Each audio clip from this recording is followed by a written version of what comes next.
Hi, everybody. This is an exciting call for me. Many of you have mentioned that you have been getting to meet my siblings, and every time you get on a call to listen to, one of my recordings, it's another sibling. So I decided that I would ask as many of my family members as possible to join me for a recording. And I have Freddy here, who you also have met through my recordings or through Nurtured Heart, to kind of MC us a little bit and give a little bit of structure.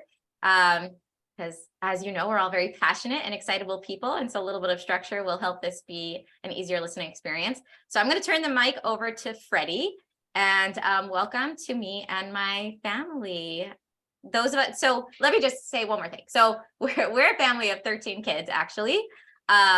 8 out of 13 of us like family. So it's some of my in-laws. Not everybody's here today, but actually became certified in the Nurtured Heart approach.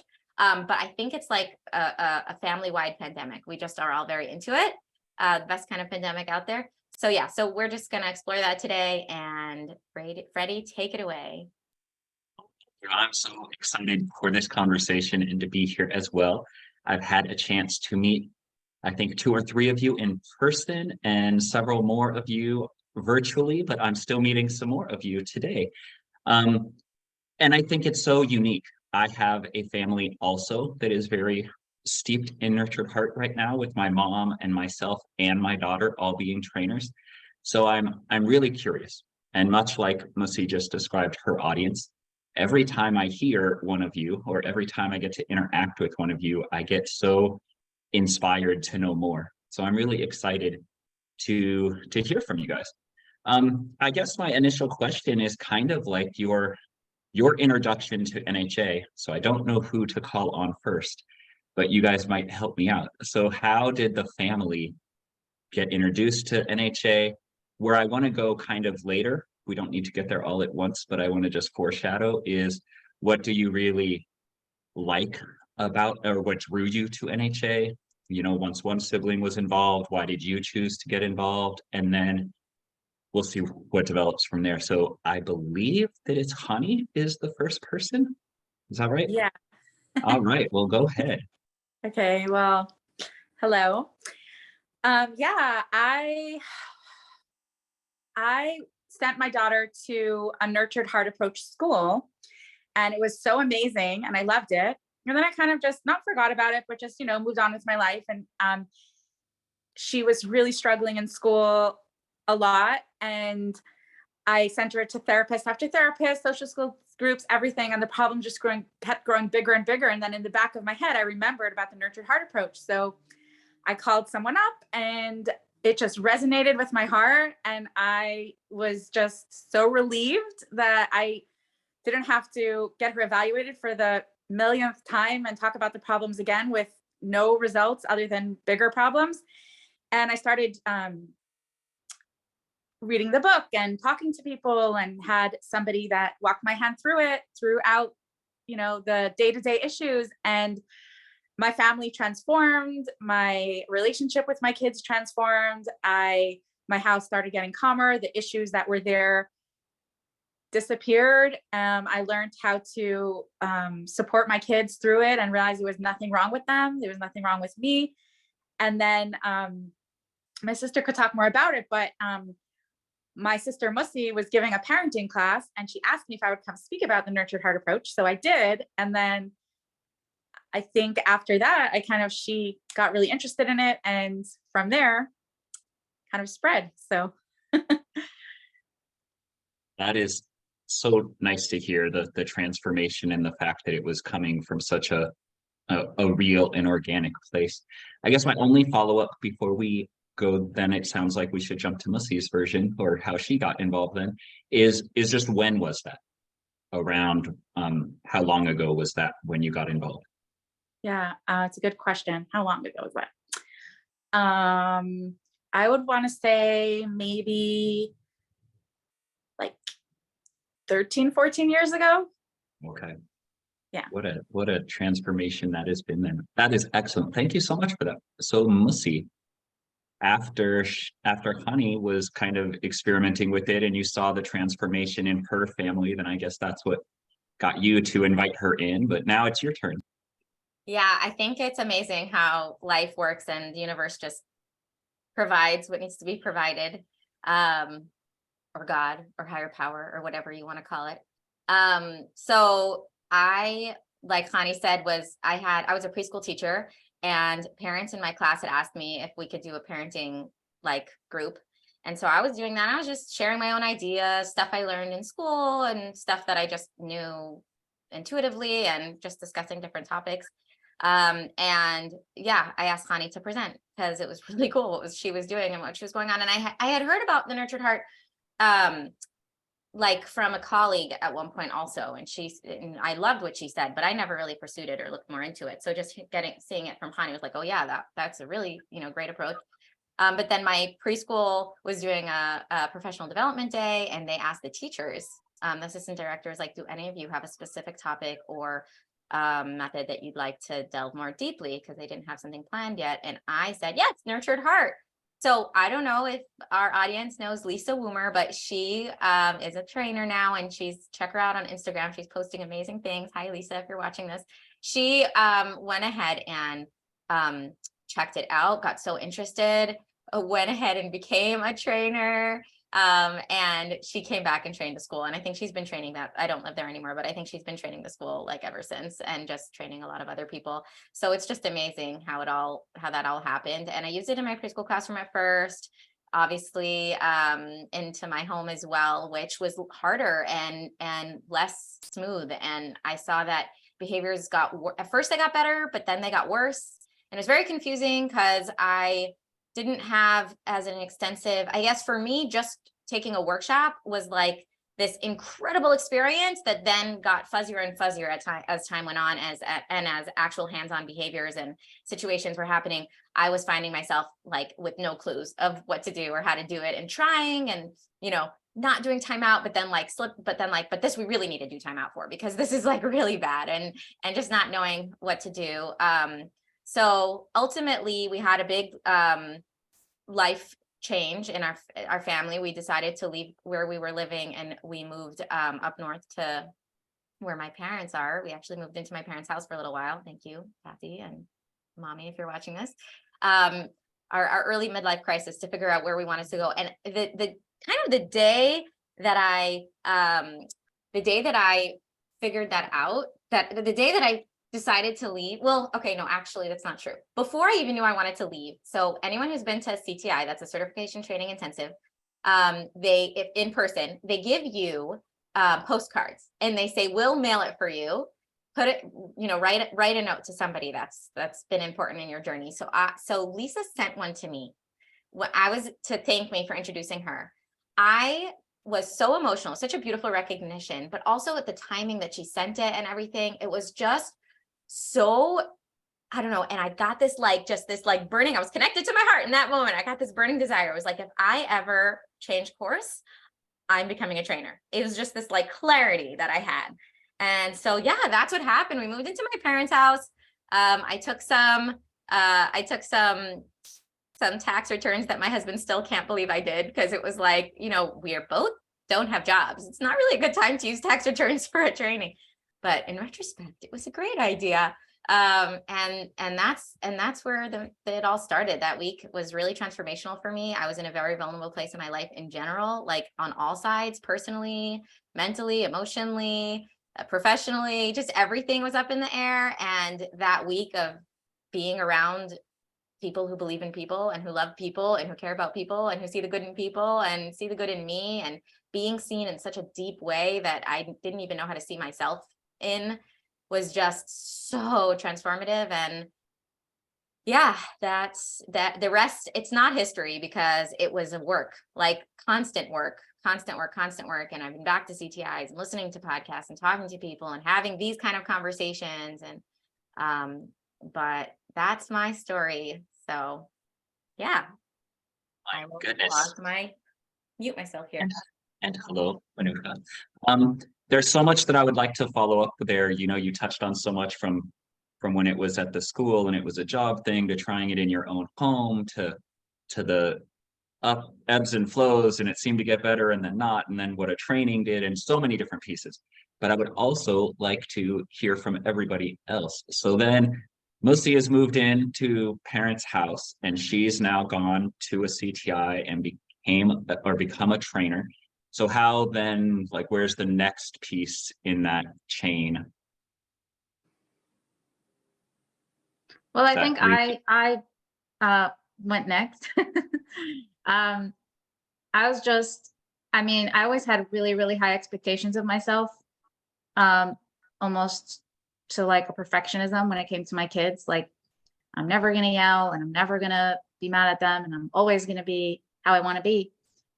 And as they were getting older, whenever I would make a mistake or not be how I wanted to be, I was really, really, really hard on myself, to the point where I just felt like, like I'm not good enough, and was just feeling really down. And Musi just kept telling me about like this approach, and that I knew about the approach. I read the book and I really liked the ideas of the approach. But I just decided to go to the training to really learn how to like apply it to myself, because I was just at a place where it's like I was so focused on like, giving unconditional love to my kids. But if I'm beating myself up, how is that even going to work? And it couldn't work because I was feeling more and more disconnected because it was leaving me out. And I was just thinking like, the more that I was leaving myself out and not loving myself, the more disconnected from my kids I was feeling, and then feeling guilty because I've been so emotionally involved with my kids. Should I just like shut down and just disconnect? It was really scary for me. And then, so when I went to the training, I really tried to apply everything I was learning on myself. And that's what I do now too. Like, I feel like first it comes from me, like, do I always do the approach? No, not always, but I try really hard to, meaning I'm not perfect at it, but I try really hard to always try to bring it back to, well, what's going right? And, what can I appreciate about myself? And it's really only from that place that I could be motivated to do anything, because, beating myself up and feeling bad about every mistake I make isn't helpful. So I really appreciate the approach from that aspect of, like, we can all really feel good about who we are through our imperfections and whatever else. I so appreciate your energy and voice all the time, Rivkie, when we're talking. What I love about the work you do is you're always reminding me about boundaries, and you're always reminding me that this not energizing negativity is not just for our children. I mean, I think everybody on the call gets that, but you particularly keep drawing me back to, it's my own self-judgment, it's my own self-doubt, it's my own frustration that I'm not being good enough, that I don't want to energize. And so I'm not just not energizing these things in other people, but the real power of when I don't energize those things in myself. So I know we have Avrohom, hello, and Menucha and Devorah, but I don't know who is next. Well, and obviously Rabbi. So sorry. Who goes next? I don't know if Devorah Leah trained or if I train next. Devorah Leah, did you train?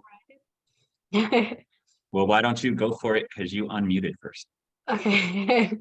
I actually am generally like a very skeptical person. And when I hear these things, these I think I spoke about this one time with you, Musi, but when I hear these parenting approaches and these training approaches, I always feel almost like I take it upon myself a shame, like, oh, we should be doing all of this. So I always stay away from all of these things.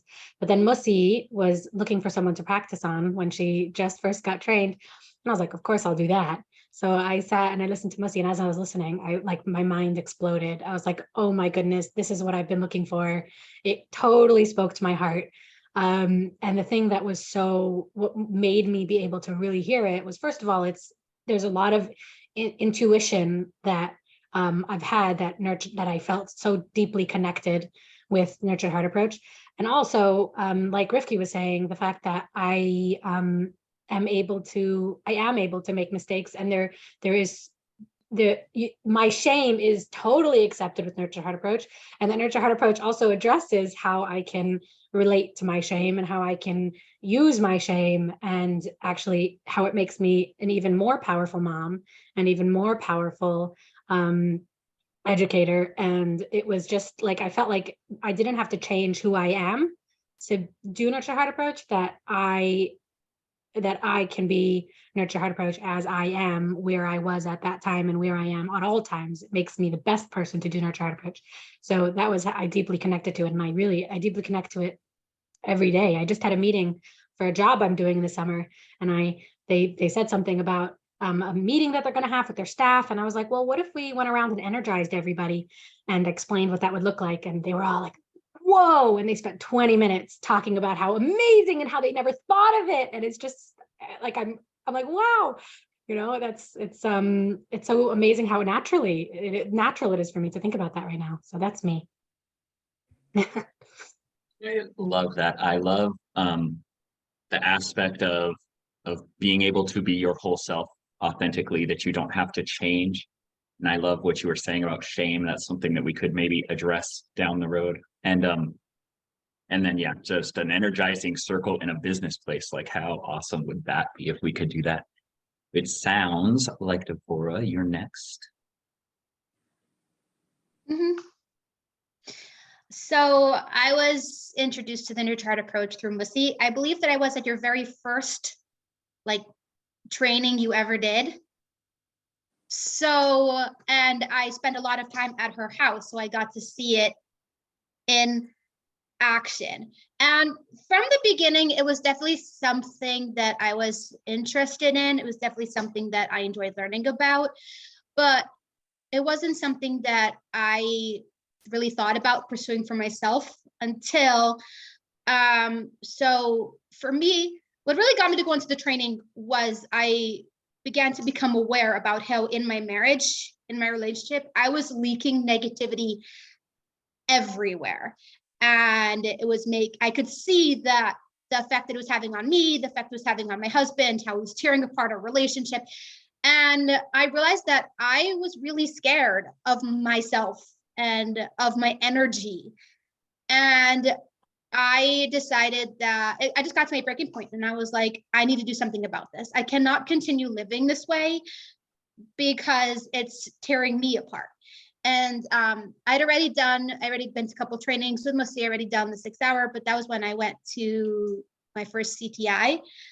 And that was life changing. I remember that it was halfway through. This was the first one that was virtual also, which is really cool. I remember it was about halfway through the week when I managed to do my first real reset ever. And that was life changing because it really brought home that I don't need to be afraid of my intensity. I don't need to be afraid of my energy, that I can actually harness it and I can use it. And it's completely changed my life for the better, the way I interact with myself, the way I interact with other people, and the way I hope to, raise my children someday. I love the idea of you feeling at whatever age you feel it, the first time you're able to reset, and actually you just articulated it so brilliantly. I'm just going to repeat it. To not be scared of your intensity, but to actually feel like it could be a benefit to you if you learn how to channel it. Mm-hmm. That was so well said. Thank you. I think I want to call on Avrohom next. And if you could, I think it might be useful to share the age order that you all are in. That might be useful for the audience. And hello, I haven't seen you in a long time. Yeah, it's been a while. Hey, everybody, can you hear me? Okay, yeah, nice to see you again, Freddie. And age order, that's a tall order for me to remember all of that. So I'm first, although my parents come first. And so Rabbi Levin is first, of course. And then there's me. And then Chanie and Rivkie are twins. Chanie's first, then Rivkie by a few minutes, I think. And then we have Mussy, followed by Devorah Leah, followed by Menucha. And this is a part of our family. So Grateful to be here and to talk about my introduction to Nurtured Heart Approach, right? So I first heard about Nurtured Heart Approach through my wife, Chanie, who was a preschool Montessori preschool teacher. And in their school, they were trained in the Nurtured Heart Approach as part of their training as a teacher. And she started using it in school for a couple of years.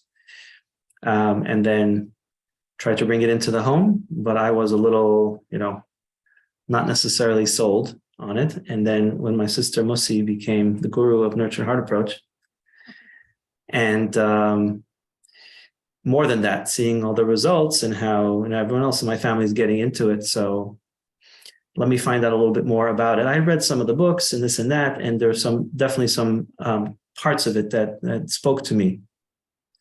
But when I did the full training, I understood exactly why you don't get it, why I didn't get it from just snippets and pieces. You have to really get it. So I really got it. And I have to say my experience during those few days even though it was on Zoom, was a lot of emotions there, because there was something about it which was, thank you for giving me the permission to trust what I've always known in my heart, but was always told or sensed that that's not what we do. It's like when Howard talks about him parenting based on the guidelines that he was trained in, and it's not working, and so push the rules even harder, and then giving himself permission to say, well, what do I know from my own experience, So hearing the Nurture Heart Approach to me was like, yes, I've always felt that as a child, but I couldn't quite articulate it.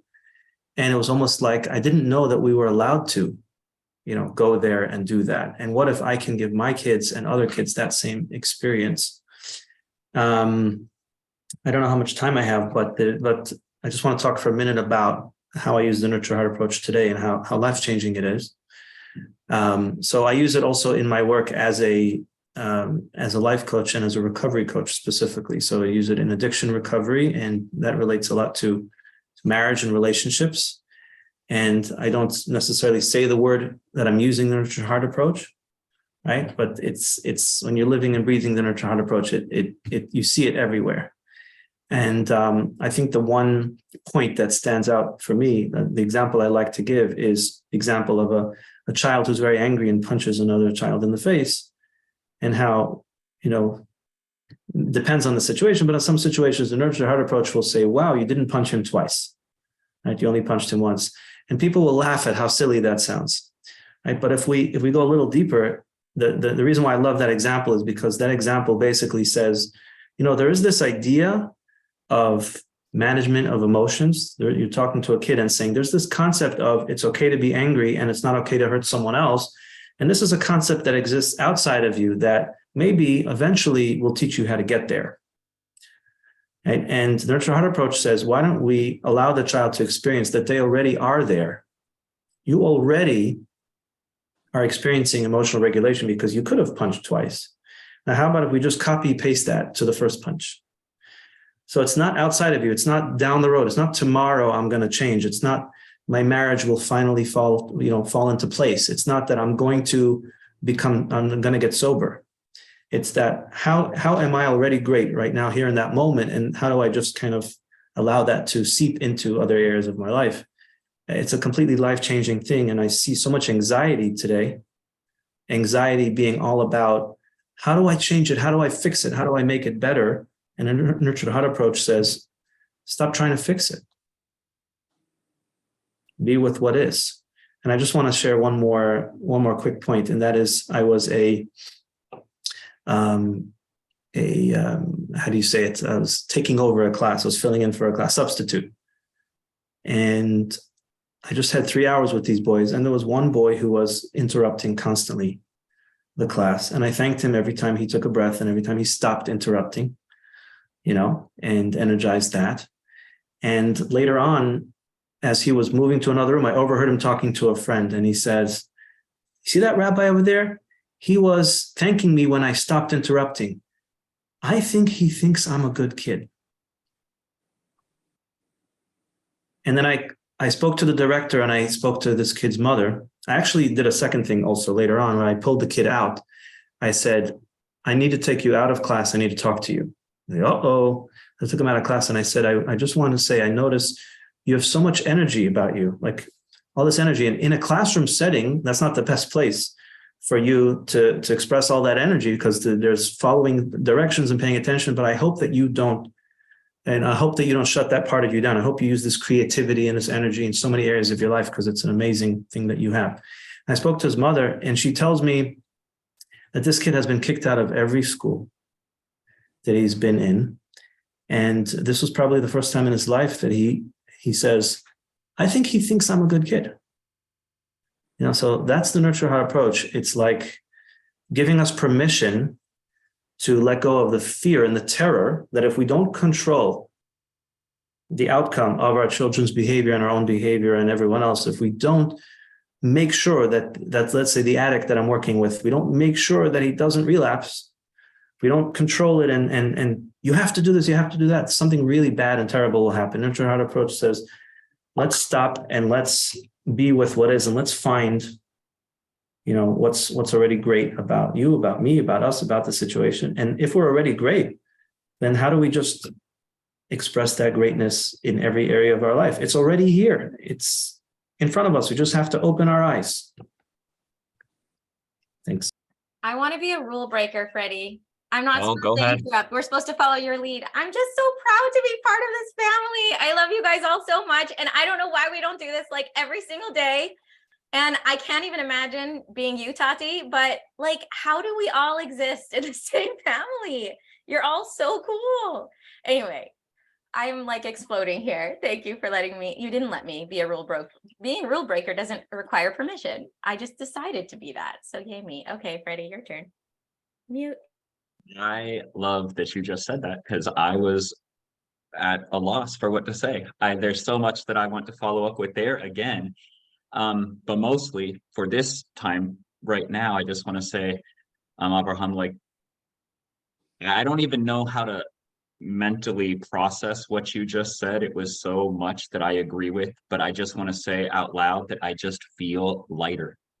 I feel like there was repair done in the universe just by you sharing those words with us. And I know that sounds incredibly cheesy, probably to our listeners, but it speaks to my heart. It speaks to why I love Nurtured Heart. It speaks to why I am bubbling with energy to be on this call with you guys. And tremendous. I want to be quiet now and listen to Rabbi Levin.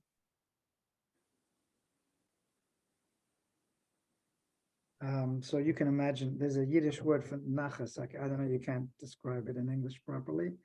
Nachas means pleasure, or when a parent gets tremendous pleasure from what the kids are doing. So obviously I have a lot of nachas here. I grew up learning that it's important to raise children in a very positive way.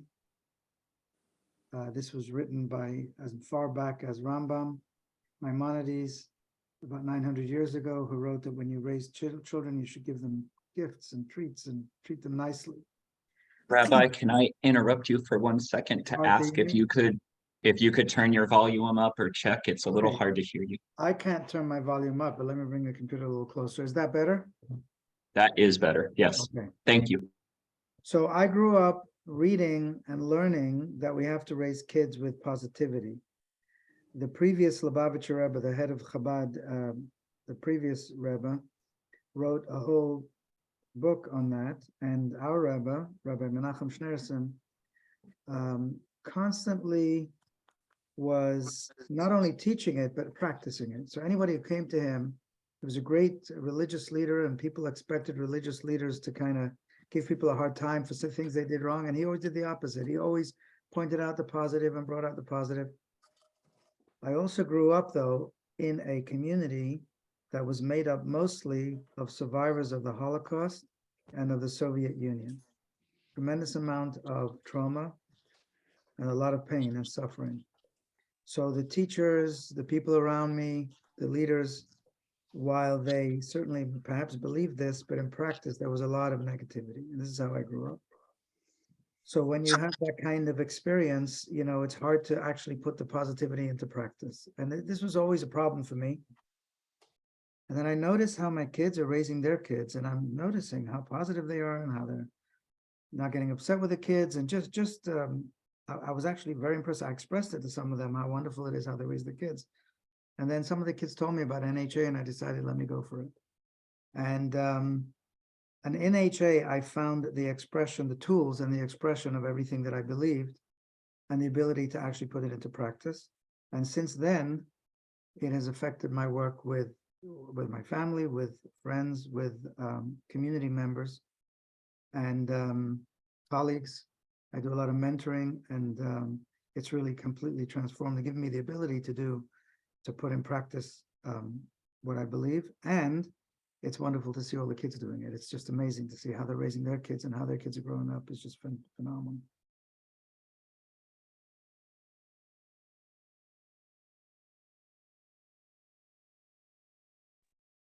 Thank you. I kind of want to just see where you guys want to go, if there's anything that you want to share, but something that I was thinking about is I feel so passionate about the social justice ramifications of NHA, about the healing in the universe that can happen, as I hinted at earlier. So it's not just parenting and teaching for me. I see it and I appreciate what I'm hearing, that this is how people can relate to themselves. This is how people can relate to their spouse. This is how colleagues can work, you know, in so many different fields. So I guess in order to get as many voices as we can without talking for half an hour, is there a piece of NHA, like many of you said, it spoke to your heart. Many of you said it reaffirmed things that you already believe. Can you articulate maybe one piece of what it was that really connected with you? And I know some of you already have, so maybe just even a repeat, or you can choose a different thing. But in my head, it's like a minute or so, kind of short, which is hard for us all to be concise, but just a short kind of retake of what is an aspect of NHA that did really resound with you and really does connect with you. I don't know if we can manage to just unmute and go when it's your turn, but I'll try to call on people. It looks like Rivkie wants to say something.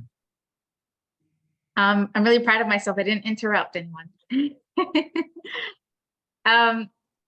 Yeah, for me, the biggest thing that I got from Nurture Heart Approach for myself, my own life, is to be in a really difficult situation where in the past I would have felt a lot of negativity and gone maybe down a rabbit hole, but completely be able to look at it different. For example, if a child of mine comes and tells me something that I am doing that is bothering them or that they think is wrong, maybe I would feel in the past like I'm not good enough or try to change how they feel. But today I can genuinely say, like, what is going right here about me, about them. And I can genuinely look at my child and say, I so appreciate that you feel safe to communicate with me. And I can energize myself and tell myself what kind of parent I am, that I am not blaming my kids for saying negative things, that I am listening to my child, and that I'm being responsible and maybe sharing my sadness with someone else and not with my child. And that takes a lot of whatever that takes, you know, bravery, honesty, humility. And that I can actually feel good about even quote unquote sad, negative moments. If it's hard for me to connect emotionally and I'm aware of it and I choose to do my best, I can energize myself for trying, even though it's hard, instead of beating myself up and saying, what kind of mother is it hard to connect emotionally to your child? So that's been the biggest gift for me, and the way that it helps me in my own life the most. Thank you so much, Rivkie. I also love, in my head at least, the ramifications that come from that. When your children see that being modeled, when they feel respected for bringing up their opinions, when they see that their mom can have these emotions and not run from them, I feel like there's so much positive impact down the road. I think, Chanie, can I ask you the same question? Like, what is it now or then, or even just along the path, that is really something that resounds with you with NHA? Yeah, great question. The thing that comes to mind is it gives me permission to let go of feeling the immense pressure that came with the lie that I had to control myself or my kids, and that there was something that I should or could do different to change them.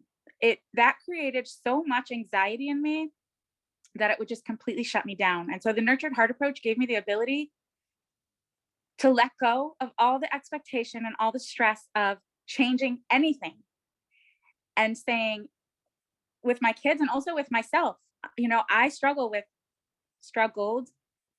less now because I support myself through it, but struggled a lot with critical voices in my head, and looking at everything that I did wrong. And trying to get myself to change all that. And it's a very, very hard, even if eventually you do change something, it takes time, it takes practice, and it feels so big and so overwhelming, and would make me feel like I just wanted to give up.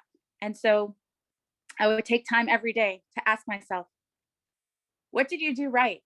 And I remember one day I was thinking, I told my kids I left them today. And then I would just say, that's beautiful. Your kids know that you love them. Do you know how special that is? That even though it was a hard moment and maybe you didn't handle it perfect, they feel loved. That shows that you really care about your kids. Or with my kids, if they were acting up and not listening, or, having a really hard time, it was just knowing that all I had to do was look at what they were doing right, took away the pressure and allowed me to be more present and encouraged me to continue to show up. Because if all I have to do is look at and notice what's going right, I can do that. If what I have to do is change the situation with my kids or myself, I give up. I'm not even going to try. So I hope that answers your question. So many, again, places to go to. I love the being present. I have been working on not saying just in a diminishing way, only saying just in a justice sort of way. But when you said, I just told my kids that I loved them, like, that's a huge thing. There's nothing small about that. But what I really appreciated is, because it resounds with me as well, is that my behavior is not a reflection on anybody else, and that my children's reflection or behavior is not a reflection on me, that we are all human beings that are living life the way that we are living life, and that I don't have to feel judged by other people's behavior. And that's what I heard you kind of sharing. And I agree with you. Like, what a relief when you let go of that. Menucha, I know you have to get going. So can you please share, what is it that resounds with you about NHA? Yeah, thank you. So it's actually a little bit like what you just said, but the difference between bad and learning, and how beautiful and the intense space, and that's with me, with my kids, with my relationships, that, when I think about it as a child, it's easier to understand, and then I can relate it back to myself. When a child is acting out, or when a child is, and I can phrase it as they're learning, and this is their brain developing, and then I can then look and say, okay, so then what quality are they developing in this moment? So if they're, they're very loud and they yell a lot, well, as they learn, they are going to be a person who stands up for themselves and speaks truths clearly and firmly. And then when I relate that back to myself and in my relationships and with the people I see, as opposed to when I have a bad day, I'm like a very intense person. So when I have a bad day and I say, oh, but at least I didn't, it's hard for me to accept the parts that weren't great. But when instead I say, oh, I was learning, what quality was I developing in that moment? What was my brain processing? What was I doing? How was I, and every day as I learn, the things that I develop, put into the world, and the relationships I build are all developing in every single one of those moments where I'm learning. And it just brings so much healing and so much space when it's learning. I'm learning to communicate better with my children. And that means that I am developing great communication skills because I am really passionate about truly connecting with my kids on a very deep level. It just totally shifts the way I see life. Yes, thank you. Thank you so much. I want to call on Musi next, but would it be useful to give a quick recap, either you or me, about the approach? Like, I don't know if your audience would benefit from that or if they already know the approach well enough. Yeah, I mean, our audience is probably very diverse, and I'll do it. I don't know. I already unmuted. I was gonna point or whatever, but on Zoom you can't really do that. Thank you everyone for doing this, by the way. Okay. Yeah, well, so I mean, nurtured heart. So okay, so I'll answer the question and give my recap at the same time. So the thing that really like blew me away with nurtured heart, that drew me in at first, and it's just ever evolving, the depth of it, is this like kind of the core essence, and it's where we start with nurtured heart, which is that like intensity, difference, challenge, diagnosis, symptoms, behaviors, yeah, whatever, you know, mental health. Like, is this all an enemy? Like, do we need to fight it and get rid of it in order to be like good citizens of the planet and belong and be loved and be worthwhile and successful? And the big shift in nurtured heart is that we say, no, they're not the enemy. Not only are they not the enemy, they are your unique flavor, color, spice contribution to this beautiful rainbow of the world, that with you really embracing who you are and all that you have and all that you've been given and all that's come your way, instead of bracing against it, if you embrace it fully, this is you, this is your experience, this is your past, this is your trauma, this is your addiction, this is whatever, I don't care, any name, any diagnosis, anything, this is you. So now look at you, and what do you bring, and what are you bringing, and celebrate the version, the uniqueness of you, and take that intensity as your life force, as your, to propel you into being something great. That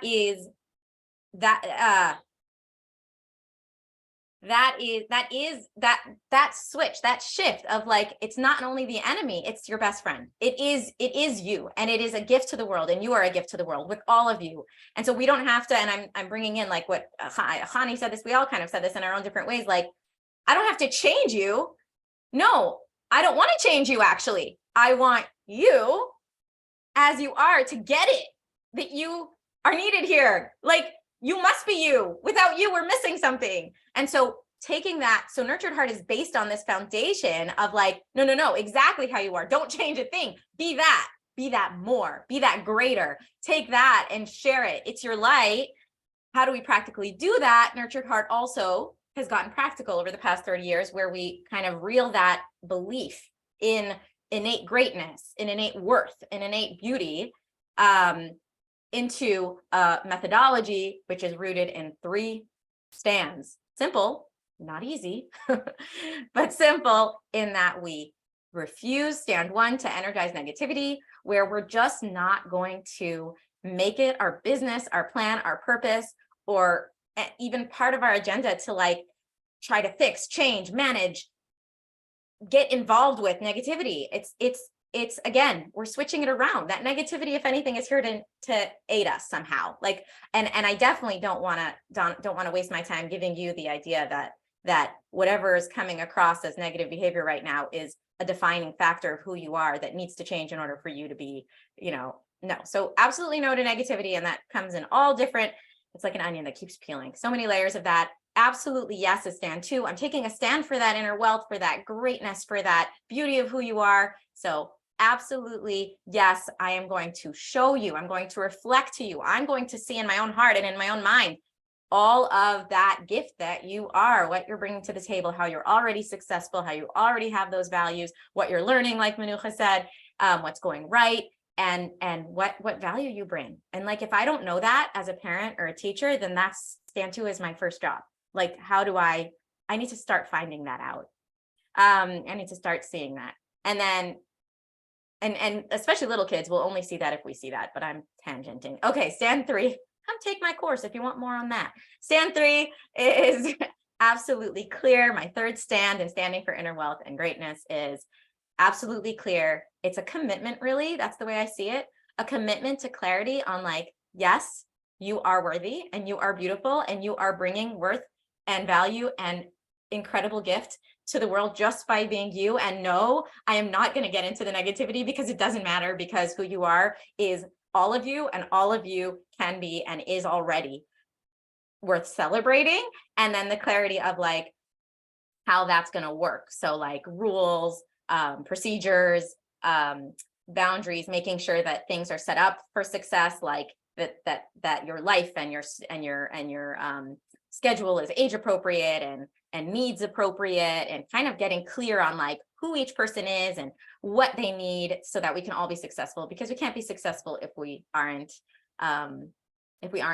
getting our needs met, really. So whether it's for kids or ourselves, it's that clarity of like, how can we best set ourselves up to be standing in our light, shining ourselves forward, and being the us that the world really needs. So I love all of that. Okay. Yeah, but that piece about like I might not know how, but I know that you are worthy and that you are important and that you're on purpose, and that the fact that you're on this planet breathing is proof enough that you bring infinite value, and that I'm gonna use those stands or whatever else, but I'm gonna find that, because absolutely, like that was like, oh my gosh, so I don't need to like make everyone be anything, kind of like what Chanie said, like to control everyone and make them all. That was like so exciting, so freeing. And like when I don't know what to do in a negative situation, my response is like, well, this isn't the moment that matters, so I don't even need to know. And just like sometimes it's white knuckling, but just like, okay, I'm just gonna like get through this, because like parenting, relationship, all that's gonna happen when we all feel better. So let's just get there. So that's been huge for me. See, next time I'm calling you, I'm gonna need you to actually bring some energy and like passion, because you're a little too mellow. Obviously kidding. We love your energy. I just want to take a second. I want to call on DL, and I know Avrohom and Rabbi Levin, I want to hear from you. But I also just want to take a moment to say we are in the middle of a busy Monday. Everybody taking time out of their day to make this happen. Everybody staying on track. We're not all sharing everything that we want to be sharing, I'm sure. And I think that's a beautiful thing. I learn so much every time I hear you all speak. And again, I'm very thankful to be here on this call. And it's a whole family not fighting. That's amazing. At least for my family, that would be amazing. So yeah, so Devorah Leah. Yeah, so I think that the biggest thing for me about nurture approach was, see, I'm autistic, and so for most of my life, the focus and energy was on how I was different and how I was struggling and the challenges that I had and trying to fix that.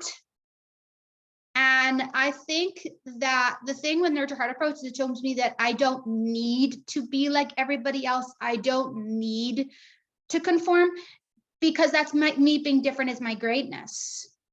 Because, you know, because we're all different from each other in some way. And I think those differences should be celebrated. And so this is something that I dream of doing. I don't know how to ever do this, but I dream of doing it because I hear stories of people who have autism, who have ADHD, who have learning disabilities, who have all different kinds of mental health challenges. And what they say is that when they interact with people around them, the message that they get from the world is that there's something wrong with them, is that they're different, and that difference is bad, and that they need to conform and they need to fit into what society expects of people. And I wish that I can make that shift to instead be like, to instead look for the greatness in that, in them, and the unique things that the differences in their way of thinking or their way of feeling or their way of interacting with the world actually benefits the world and is an incredible greatness.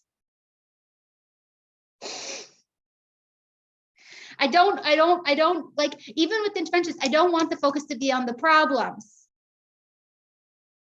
I wish the focus could be on building that greatness, and through that building skills and building all these things, but building it from a position of you're already great and you already bring so much. Let's build on that and let's improve that. I'm trusting in the power of Zoom and the internet, that the emotion and the power that I feel speaks through Zoom. But I just want to share that I've been in the presence of UDL. And when you share what you just shared, I get chills. The whole teacher, coach part of me just gets so filled up. There's a power to your authenticity and to your growth and your strength that, again, I'm only hoping speaks through the screen. I trust that it does. But if any of you watching ever get a chance to be in the physical presence of Devorah Leah when she's sharing her story, is so powerful. It moves me, and I just wanted to let you know that. Thank you. Avrohom, can we hear, what would you say is, well, you've already shared so much just today, but a piece that you think would be useful for people to hear about how NHA connected to what you always believed but weren't given permission. Like, I loved the way you worded that. Yeah, I think it's very similar to what everyone else is sharing here as well. But it's the role of my role as a parent or a teacher or therapist or spouse, and letting go of the what it means really to raise a child. What is my job? What is my role?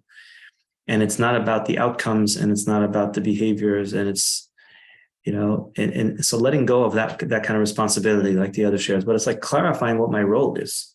And this played a part in understanding Nurture Heart approach itself, because the pushback that I get right away from people when we're teaching the Nurture Heart approach is when we talk about, does the Nurture Heart approach work? Does it get the results of like kids behaving better in the classroom? Right? When you energize, and to the point where it even comes across as a type of manipulation. I'm going to ignore you if you misbehave, and I'm going to reward you with my presence when you behave.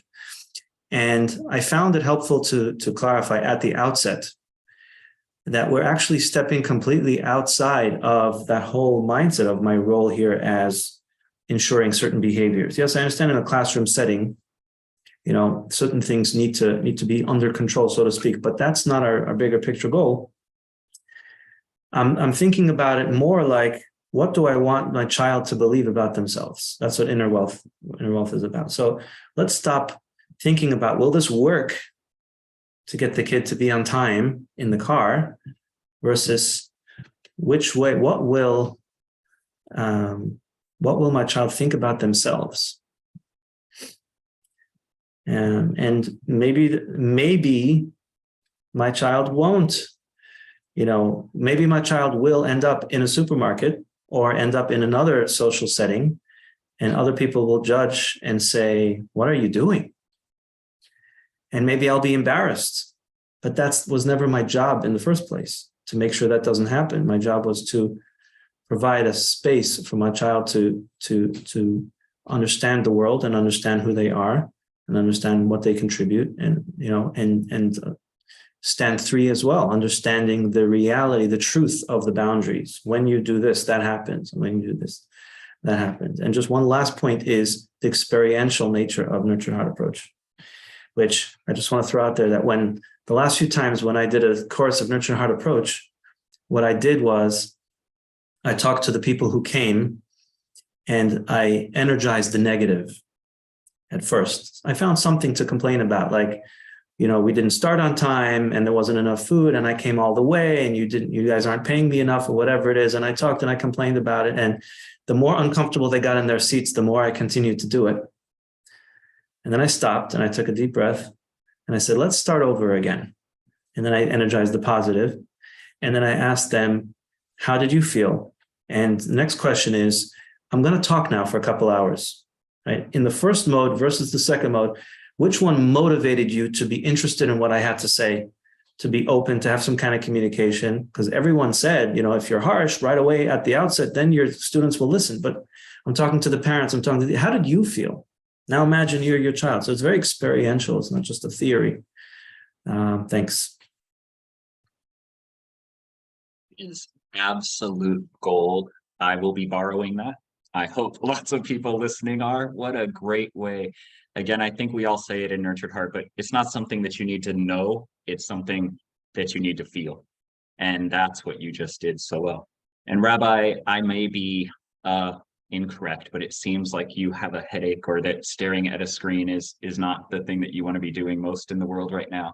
But here you are, and I am so excited that you are, and I would love to hear what you want to share. If I would think you might be a prophet, because I actually do have a headache. Anyway, I had a shot last night, but I'm here and enjoying every minute of it. So when I first attended the NHA, started learning about NHA, there were two things that spoke to me. Just 1 second, please. 1 second, please. I've got someone at the door for an 11 o'clock appointment. Can I just go get him? And it take me 2 seconds. I'll let him in. Just a sec.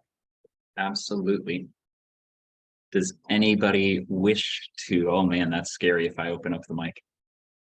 Maybe we'll just wait. I think I let the guy in. I'm going to have to. So I'll just be very quick. So there were two things that really resonated with me. As I said before, a lot of the things that I learned in Torah, NHA gives the tools for. So there were two things in particular. One is that Chabad Hasidic philosophy teaches what was said before, a few times, few of you said this, that I am who I am, and all my passions and all my feelings are not bad. And as a matter of fact, they make me who I am. And we're taught to transform them, to use them for the positive. So if there's something that is a passion that's being used for negative, we don't want to get rid of that passion. We just want to transform it to the positive. Another teaching from Kabbalah is that we all have many different emotions, and some of us express those emotions at times and other times, but the emotions are not who we are, it's how we express ourselves. And the way to, if we want to have someone express a certain emotion, the way we do it is by praising that emotion, by telling the person they have that emotion. So for example, if someone is in a bad mood and you want them to give you something, so you go tell them how kind they are and how generous they are. And it has to be, obviously it has to be genuine. And then that actually will transform them to feel that generosity, and the chances are you'll get what you want. Whereas if you emphasize a person's negative, oh, you're really angry, then that just brings it out more. This is true we see with kids. If a kid is trying to lift up a heavy something and you say, come on, you're strong, you can do it. More often than not, the kid will actually, they'll give them a little more strength and they'll make that pull and they'll be able to do it. So I felt, with NHA, the whole idea of showing a child or a person their qualities, their greatness, how they can in fact bring out, and if they are acting a certain way negative, to remind them or to show them that that's not really who they are and they have that positivity. So to me, NHA really spoke to that. And I've seen it work all the time. It's just amazing. And with that, thank you so much. with that, I'm going to say thank you to Musi. And by the way, Musi, when you interrupted before, I wanted to say you only interrupted once. I guess. Oh my goodness, there's so much wisdom on the screen, and I appreciate it so much. The reminder that our negative behaviors or how we're expressing them are not really who we are, and that every greatness that exists already exists inside of us and every person. And we're just trying to, I say this all the time, we're trying to recover, discover, uncover those greatnesses, but they're there. That is plenty of words from me. Musi, I want to toss it back to you. And, I'm just so thankful again to be a part of this conversation. I think it's really, really powerful. Well, I mean, this is anyone who's still watching, kudos to you. You've been spending like an hour with us, I think. So I think it is time to wrap it up. It is so fun to be with all of my siblings. Thank you guys for being here. Freddie, thank you for being the clarity creator of this call. There's a lot more I want to say, but I will be the greatness of restraint and share it another time. For any of you listening, you can send any questions, topics, or comments of more things that you want to hear about or hear more of to Q and A with Mussi, M-U-S-S-I. So that's QANDAWITHMUSSI at gmail.com. And we can do more of these. And I hope to do more of these with my family because I'm always constantly inspired and love them so much. And Freddie, again, thank you for being here. So I think we'll close. See y'all next time.